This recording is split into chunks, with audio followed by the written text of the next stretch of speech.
علامہ عبدالرحمن ابن الجوزی نے امام ابو حنیفہ کی ذہانت اور فراست پر ایک واقعہ لکھا ہے۔ وہ لکھتے ہیں کہ امام ابو حنیفہ کے زمانے میں کوفے میں ایک شخص رہتا تھا۔ اس کے گھر رات کے وقت چور گھس آئے اور ان چوروں نے ہتھیار کے زور پر اس شخص کے گھر کا سارا سامان لوٹ لیا، اور جب سارا سامان سمیٹ کر وہ جانے لگے تو چوروں میں ایک شخص نے کہا کہ اس شخص کو ہم قتل کر دیتے ہیں ورنہ ہم پکڑے جا سکتے ہیں۔ تو جو چوروں کا سردار تھا، امیر تھا، اس نے کہا کہ ہم اس کو قتل نہیں کرتے، جب ہم نے اس کا سارا سامان لوٹ لیا ہے تو اب قتل نہیں کرتے ہیں، لیکن میرے پاس ایک ترکیب ہے، اگر ہم اس ترکیب پر عمل کریں تو ہم پکڑے نہیں جا سکتے، پکڑے جانے کا ڈر ختم ہو جائے گا۔ تو باقی چوروں نے کہا کہ وہ کون سی ترکیب ہے؟ تو اس شخص نے کہا کہ ترکیب یہ ہے کہ ہم اس کو ڈرا دھمکا کر، قرآن پر ہاتھ رکھوا کر یہ قسم اٹھواتے ہیں کہ وہ قسم کھائے کہ اگر میں نے چوروں کا نام لیا تو میری بیوی کو طلاق ہے۔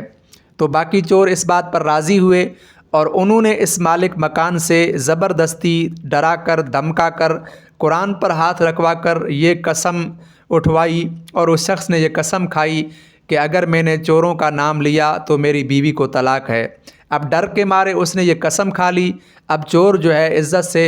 وہاں سے نکل کر چلے گئے، اور دوسرے دن سر عام اس شخص کا جو گھر کا سامان تھا قیمتی وہ فروخت کرنے لگے۔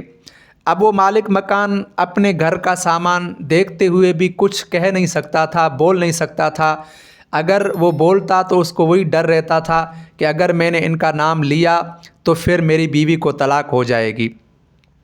تو وہ امام ابو حنیفہ کے پاس آیا اور اس نے چوروں کا نام نہیں لیا لیکن یہ سارا واقعہ بتایا۔ تو امام ابو حنیفہ نے کہا کہ میرے پاس اس کی ایک ترکیب ہے کہ تم اپنے جو سردار ہیں، جو آپ کے محلے کے بڑے ہیں، ان کو میرے پاس لے کر آؤ۔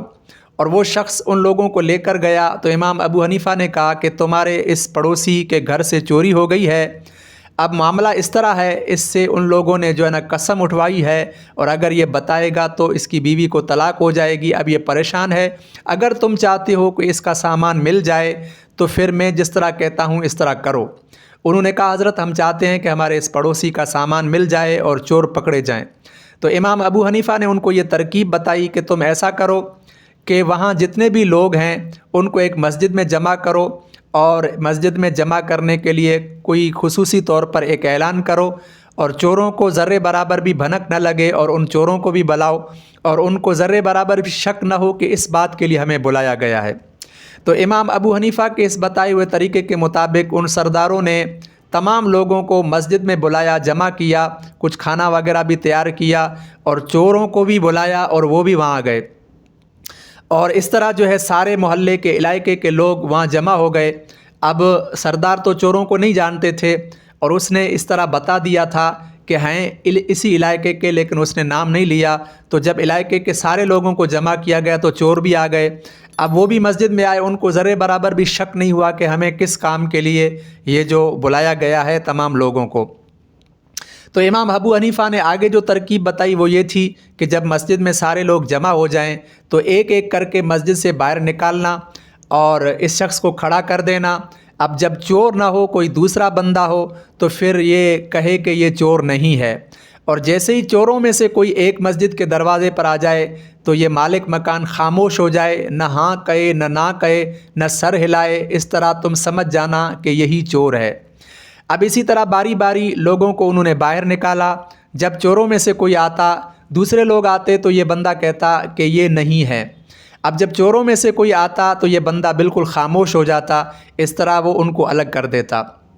اسی طرح پھر کیا ہوا، جب اس ترکیب پر عمل کیا گیا تو ان چوروں کو انہوں نے الگ کر لیا، اور ان سے جب پوچھا تو ان کو کہا کہ تم ہی نے چوری کی ہے، تو انہوں نے اس بات کو بتایا، اور اس بندے نے ان کا نام نہیں لیا، اور یہ طلاق سے بچ گیا، اس کی بیوی کا نکاح بھی برقرار رہا، اور چور بھی پکڑے گئے، اور ان چوروں سے اس شخص کا سارا سامان بھی ضبط کیا گیا جو انہوں نے بیچا تھا، اس کی قیمت اس سے لے لی۔ اسی طرح امام ابو حنیفہ کی ذہانت اور فراست کی وجہ سے اس کا جو غصب شدہ مال تھا، جو چوری شدہ مال تھا، وہ بھی مل گیا، اور اس بندے کا قسم بھی نہیں ٹوٹا، بیوی کو طلاق بھی واقع نہیں ہوئی۔ یہ کمال ہے آپ کی فراست اور ذہانت، اور اسی طرح کے سینکڑوں مثالیں، واقعات ایسے موجود ہیں جو امام ابو حنیفہ کی ذہانت اور